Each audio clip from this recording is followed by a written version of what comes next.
Hi friends, welcome to Riyara. നമ്മളിന്ന് ഉണ്ടാക്കാൻ പോകുന്നത് പോർക്ക് ഫ്രൈ ആണ്. എസ്പെഷ്യലി നമ്മൾ അങ്കമാലി ഏരിയയിലുള്ളവർക്ക് പോർക്ക് ഫ്രൈ എന്ന് പറയുന്നത് എല്ലാ ദിവസവും കഴിക്കുന്ന ഒരു വിഭവമാണ്. കാരണം അത്രയും പ്രിയമാണ് അങ്കമാലി പോർക്ക് എന്ന് പറയുന്നത്.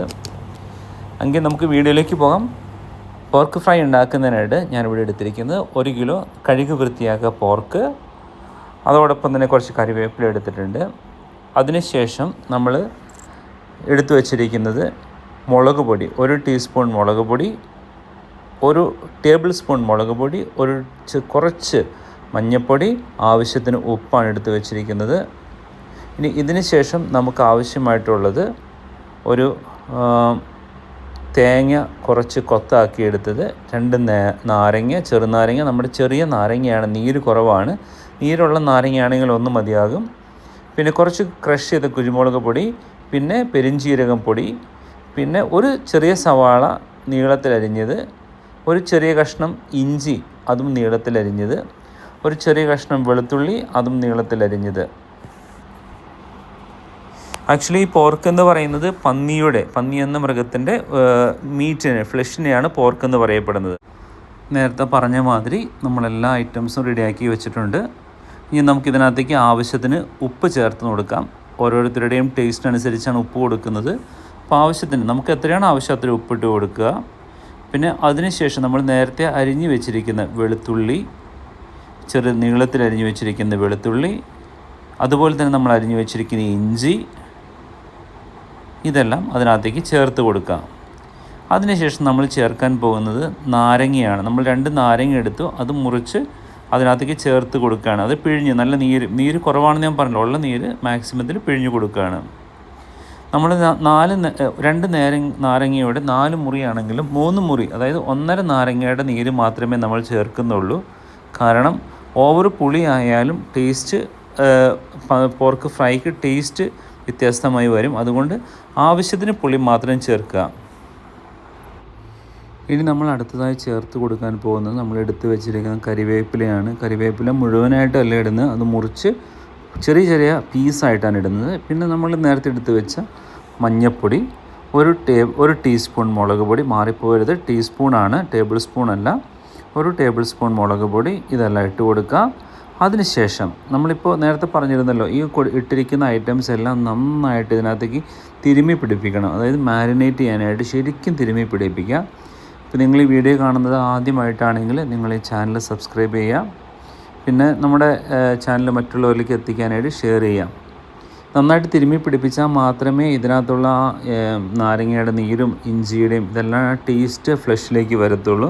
അപ്പോൾ നന്നായിട്ട് തിരുമ്മി പിടിപ്പിക്കാം. തിരുമ്മി പിടിപ്പിച്ചതിന് ശേഷം മിനിമം ഒരു അരമണിക്കൂർ മുതൽ 2 മണിക്കൂർ വരെ അത് റെസ്റ്റ് ചെയ്യാൻ വെക്കുക. ഏറ്റവും നല്ലത് ഫ്രിഡ്ജിൽ വെക്കുകയാണ് ഏറ്റവും ബെസ്റ്റ്. നമ്മൾ നേരത്തെ പറഞ്ഞ മാതിരി ഏകദേശം 1 മണിക്കൂറിലേറെയായി നമ്മൾ മാരിനേറ്റ് ചെയ്ത് വെച്ചിരുന്നു. ഫ്രിഡ്ജിലല്ല വെച്ചാൽ പുറത്താണ് വെച്ചിരുന്നത്. ഇനി നമുക്കത് ഒരു പാൻ അടുപ്പത്ത് വെച്ച് എണ്ണ ഒഴിച്ച്, നമ്മൾ ഏറ്റവും നല്ലത് വെളിച്ചെണ്ണ ഒഴിച്ച് അത് റോസ്റ്റാക്കി എടുക്കുന്നതാണ്. നമുക്കിവിടെ വെളിച്ചെണ്ണ വളരെ കുറവായതുകൊണ്ട് സൺഫ്ലവർ ഓയിലാണ് ചെയ്യുന്നത്. കുറച്ച് സൺഫ്ലവർ ഓയിൽ മാത്രം ഒഴിക്കുക. കാരണം പന്നിയിൽ ഓൾറെഡി നെയ്യ് ഉള്ളതുകൊണ്ട് നെയ്യ് ഇറങ്ങും. പക്ഷേ ഞങ്ങൾ ദുബായിൽ മേടിക്കുന്ന പന്നിക്ക് ഓവർ നെയ്യില്ല, വളരെ കുറച്ചുള്ളതുകൊണ്ടാണ് ഇച്ചിരി എണ്ണ കൂടുതൽ ഒഴിച്ചിരിക്കുന്നത്. നാട്ടിലേക്ക് ചെയ്യുമ്പോൾ വളരെ കുറച്ച് എണ്ണ മാത്രം മതിയാകും. കാരണം പന്നിയിൽ നല്ല നെയ്യ് ഇറങ്ങി വരും. അത് എണ്ണ നന്നായി ചൂടായതിന് ശേഷം മാത്രമേ നമ്മൾ പന്നി ഫ്രൈ ചെയ്യാനിടാവൂ. പിന്നെ ശ്രദ്ധിക്കുക, ആദ്യമേ ഒരു കരിവേപ്പില ഇട്ട് നോക്കുക. അപ്പോൾ എണ്ണ നന്നായിട്ട് തിളച്ചിട്ടുണ്ടെന്ന് മനസ്സിലാവും. എന്നിട്ട് ഗ്യാസ് കുറച്ച് വയ്ക്കുക, തീ കുറച്ച് വയ്ക്കുക. കാരണം നമ്മൾ ഈ പന്നി ഇടുമ്പോൾ പന്നിക്കകത്ത് ഓൾറെഡി ജലാംശമുള്ളത് കൊണ്ട് നമ്മുടെ ദേഹത്തേക്ക് പൊട്ടിത്തെറിച്ച് പൊള്ളലുണ്ടാവാൻ സാധ്യതയുണ്ട്. അപ്പോൾ അതുകൊണ്ട് അത് സൂക്ഷിച്ച് തീ കുറച്ച് എടുത്ത് വയ്ക്കാം. പിന്നെ ഇടുമ്പോൾ ഒന്നിന് മീതെ ഒന്നായി ഇടാതെ മാക്സിമം പരത്തി ഇടാൻ ശ്രമിക്കുക. അപ്പോൾ എല്ലാ സ്ഥലവും ഒരുപോലെ വെന്ത് കിട്ടും.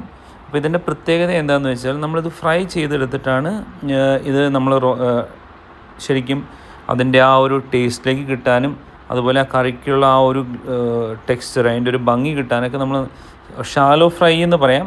നന്നായി ഫ്രൈ ചെയ്തെടുക്കുന്നുണ്ട്. എല്ലാം അങ്ങനെ ഇട്ട് കൊടുക്കുക. നേരത്തെ ഒന്നിനു മീതെ ഒന്നാവാതെ, ലെയർ ആവാതെ കൃത്യമായി ഇട്ട് കൊടുക്കുക. ഇപ്പോൾ നമ്മളെല്ലാം ഇട്ട് കൊടുത്തിട്ടുണ്ട്. ഇനി അത് വേവാനായിട്ട് കാത്തിരിക്കാം.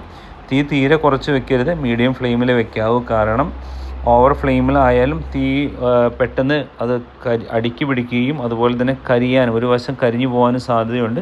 മീഡിയം ഫ്ലെയിമിൽ വേവാൻ അനുവദിക്കാം. അത് വേവുന്ന സമയത്ത് നമുക്ക് ഇടയ്ക്ക് നന്നായിട്ട് തിളച്ച്, ഇപ്പോൾ നമുക്ക് കണ്ടറിയാം നന്നായിട്ട് തിളയ്ക്കുന്നുണ്ട്. തിളച്ച് വരുമ്പോൾ നമ്മളൊന്ന് പയ്യെ മറിച്ചിട്ട് കൊടുക്കുക. ഒരു വശം മാത്രം വെന്താൽ പോരല്ലോ, രണ്ട് വശം ഒരുപോലെ വേവാനായിട്ട് മറിച്ചിട്ട് വേവിക്കുക. അങ്ങനെ തിരിച്ചും മറിച്ചും പയ്യെ. എപ്പോഴും ശ്രദ്ധിക്കണം, പന്നിയിറച്ചിയാണ്, നെയ്യുള്ളത് കൊണ്ട് പൊട്ടും, എണ്ണ തെറിക്കും ദേഹത്തേക്ക്. മാക്സിമം ശ്രദ്ധിച്ച് വേണം ചെയ്യാനായിട്ട്. കുട്ടികളൊക്കെ ഉണ്ടെങ്കിൽ അടുത്തുനിന്ന് മാറ്റി നിർത്തുക. എന്നിട്ട് പയ്യെ തിരിച്ചും മറിച്ചും നമുക്ക് ഇളക്കിയിട്ട് അതിനെ ഫ്രൈ ചെയ്തെടുക്കാം. ഞാൻ ചില പീസസ് മറിച്ചിട്ടപ്പോൾ കൃത്യമായിട്ട് മറിഞ്ഞില്ല.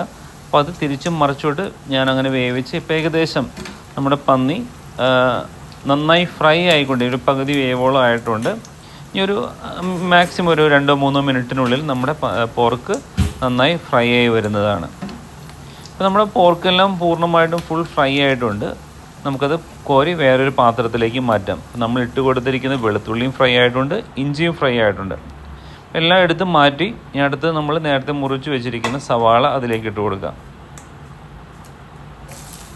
സവാള ഇട്ട് കൊടുത്തതിന് ശേഷം നന്നായിട്ട് ഒന്ന് ഫ്രൈ ആക്കി എടുക്കുക. ഒരു നമ്മൾ ബിരിയാണിക്കൊക്കെ എടുക്കുന്ന സവാള പോലെ നന്നായിട്ട് ഫ്രൈ ആയിട്ട് എടുക്കുക. അതിന് വേറെ എണ്ണയുടെ ആവശ്യമില്ല, അതേ എണ്ണയിൽ തന്നെ ഫ്രൈ ചെയ്യാം. ഉപ്പ് നിങ്ങൾ ആവശ്യത്തിന് നോക്കിയിടുക. കാരണം നമ്മൾ പന്നിയിൽ ഉപ്പ് ഇട്ടിട്ടുള്ളത് കൊണ്ട് എണ്ണയിൽ ഓൾറെഡി ഉപ്പുണ്ടാകും. അപ്പോൾ നോക്കിയിട്ട് ഉപ്പൊക്കെ ആവശ്യത്തിന് നോക്കിയിട്ട് മാത്രമേ ഇടാവൂ. ഇപ്പോൾ ഉപ്പിട്ട് കൊടുക്കുക. അതിനുശേഷം അത് ഇപ്പോൾ ഇവിടെ ഓൾമോസ്റ്റ് ഫ്രൈ ആയിട്ടുണ്ട്. ഞാൻ മുഴുവനും ഡ്രൈ ഫ്രൈ ആക്കുന്നില്ല. ഒരു 70-80% ഫ്രൈ ആയപ്പോൾ ഞാനത് കോരി മാറ്റിയിട്ടുണ്ട്. അങ്ങനെ ബാക്കിയുള്ളതോടെ നമുക്ക് കോരി മാറ്റാം. അടുത്ത് ഞാൻ 2 വറ്റൽമുളക് അതിനകത്തിട്ടിട്ടുണ്ട്. ജസ്റ്റ് തീ ഒന്ന് ഓഫാക്കിയതിന് ശേഷമാണ് ഇട്ടത്. അത് കരിഞ്ഞു പോകാതിരിക്കാൻ വേണ്ടിയാണ് തീ ഓഫാക്കിയതിന് ശേഷം ഇട്ടത്. വറ്റൽമുളക് കൂടി നമുക്ക് കോരി മാറ്റാം. ഞാൻ നേരത്തെ കണ്ട എണ്ണ അതിൽ നിന്നും പകുതിയിലധികം എണ്ണ മാറ്റി. ഇനി ഞാൻ ചെയ്യുന്നത് നമ്മൾ നേരത്തെ കാണിച്ച തേങ്ങാക്കൊത്ത് ഒന്ന് ചെറുതായിട്ടൊന്ന് ഫ്രൈ ആക്കി എടുക്കാം. ഫുള്ളായിട്ട് വേണ്ട, ഒരു ചെറുതായിട്ടൊന്ന് ഫ്രൈ ആക്കി എടുക്കാം. അതൊന്ന് ഫ്രൈ ആയി വരുന്നതോട്ടെ നമുക്ക് ആ സമയം കൊണ്ട് നമ്മൾ നേരത്തെ ഫ്രൈ ചെയ്ത് വെച്ചിരിക്കുന്ന നമ്മുടെ പോർക്കിൻ്റെ മീറ്റ് നമ്മുടെ പാനിലേക്ക് ഇട്ട് കൊടുക്കാം. അപ്പോൾ നമ്മൾ പോർക്കിൻ്റെ മീറ്റ് നേരത്തെ ഞാൻ കാണിച്ചു തന്നിരുന്നു. നല്ല ഗോൾഡൻ ബ്രൗൺ നിറത്തിൽ ഫ്രൈ ആയി വന്ന മീറ്റ് അതിനകത്തേക്ക് ഇട്ട് കൊടുത്തു. ആ മീറ്റ് ഇട്ട് കൊടുത്തതിന് ശേഷം കുറച്ച് നേരം കൂടി നമുക്ക് അങ്ങനെ തന്നെ ഇളക്കി കൊടുക്കാം. കാരണം നമ്മൾ ഇട്ട് കൊടുത്ത നമ്മുടെ തേങ്ങാക്കൊത്ത് കൂടി ഒന്ന് ഫ്രൈ ആവാനുണ്ട്. തേങ്ങാക്കൊത്തിന് ഓവർ ഫ്രൈ ആക്കേണ്ട, ഒരു ചെറിയ പച്ചപ്പ് വേണം കടിക്കുമ്പോൾ. അതിന് വേണ്ടിയിട്ടാണ് ഓവർ ഫ്രൈ ആക്കാത്തത്. അതിനുശേഷം ചെറുതായിട്ടൊന്ന് ഇളക്കി പിടിപ്പിക്കുക. ഇനി നമ്മൾ അടുത്തായിട്ട് ഇടാൻ പോകുന്നത് നമ്മൾ നേരത്തെ ഫ്രൈ ചെയ്ത് വെച്ചിരിക്കുന്ന ഉള്ളി ഉണ്ടല്ലോ, അതുകൂടി അതിനകത്തേക്ക് ആഡ് ചെയ്ത് കൊടുക്കാം. ഈ ഉള്ളി ഇട്ട് കൊടുക്കുമ്പോൾ ഒരു പ്രത്യേക സ്മെല്ല് വരും. കാരണം എന്താ വെച്ചാൽ ഇതെല്ലാം കൂടി അങ്ങനെ മിക്സ് ചെയ്യുകയാണല്ലോ. അപ്പോൾ ഉള്ളിയുടെ ആ വറുത്ത സ്മെല്ല്, നമ്മുടെ പോർക്കിൻ്റെ സ്മെല്ലും ഇതെല്ലാം കൂടി അങ്ങോട്ട് നമ്മുടെ മൂക്കിന് നല്ലൊരു സ്മെല്ലാണ് കിട്ടുക. അപ്പോൾ തന്നെ നമ്മൾ ഇളക്കി കൊടുക്കണം കേട്ടോ. പിന്നെ ഒരു കാര്യം ഞാൻ പറയാൻ വിട്ടുപോയി, നമ്മളിതിനകത്ത് ഇതെല്ലാം ചേർക്കുമ്പോൾ തീ വളരെ കുറച്ച് വയ്ക്കുക. കാരണം ഓൾറെഡി ഇതെല്ലാം ഫ്രൈഡ് വേവിച്ചതുമാണ്. അപ്പോൾ ഒരു 2 മിനിറ്റ് മതിയാവും മാക്സിമം. അതിനുള്ളത് ഓൾമോസ്റ്റ് എല്ലാം സെറ്റായി കഴിയും. അതിനുശേഷം നമ്മൾ നേരത്തെ എടുത്ത് വെച്ചിരുന്ന പൊടികളായ കുരുമുളക് പൊടി, പെരുംജീരകം പൊടി, ഇത് 2 ആഡ് ചെയ്ത് കൊടുത്ത് ചെറുതായിട്ടൊന്ന് ഇളക്കി കൊടുക്കുക. ശ്രദ്ധിക്കുക, തീ കുറച്ച് വെക്കണം, അടി പിടിക്കാതെ ശ്രദ്ധിക്കണം. ചെറുതായിട്ടൊന്ന് ഇളക്കി കൊടുക്കുക. ഇളക്കി കൊടുത്തതിന് ശേഷം ഒരു 1 മിനിറ്റ്, ഒരു മിനിറ്റോളം നമ്മളതൊന്ന് അടച്ച് വെച്ച് വേവിക്കും. ഞാൻ അടച്ച് വെച്ച് വേവിച്ച് നിങ്ങളെ കാണിക്കാൻ വിട്ടുപോയി. അപ്പോൾ അതിൻ്റെ പ്രത്യേകത എന്താണെന്ന് വെച്ച് കഴിഞ്ഞാൽ അടച്ച് വെച്ച് വേവിക്കുമ്പോൾ നമ്മുടെ ഇറച്ചിയൊക്കെ ഒന്നുകൂടി സോഫ്റ്റായിട്ട് വരും. അപ്പോൾ ഇച്ചിരി ടേസ്റ്റി ആവും. കടിക്കാനൊക്കെ ഇട്ട് നമ്മൾ ഭയങ്കര ജ്യൂസി ടൈപ്പായിട്ട് മാറും. നമ്മുടെ പോർക്ക് ഫ്രൈ ആണെങ്കിൽ കൂടി നല്ല ജ്യൂസി ആയിട്ട് വരുമ്പോൾ കഴിക്കാൻ നല്ല ടേസ്റ്റാണ്. അവസാനമായി കുറച്ച് പച്ച വേപ്പില ഇട്ട് കൊടുക്കുക, ഒന്ന് ജസ്റ്റ് ഇളക്കുക. അതിനുശേഷം നമുക്കത് സെർവ് ചെയ്യാവുന്നതാണ്. ഇനി നമ്മൾ പന്നിയുടെ അടുത്ത വീഡിയോ ആയിട്ട് വരുന്നതാണ്.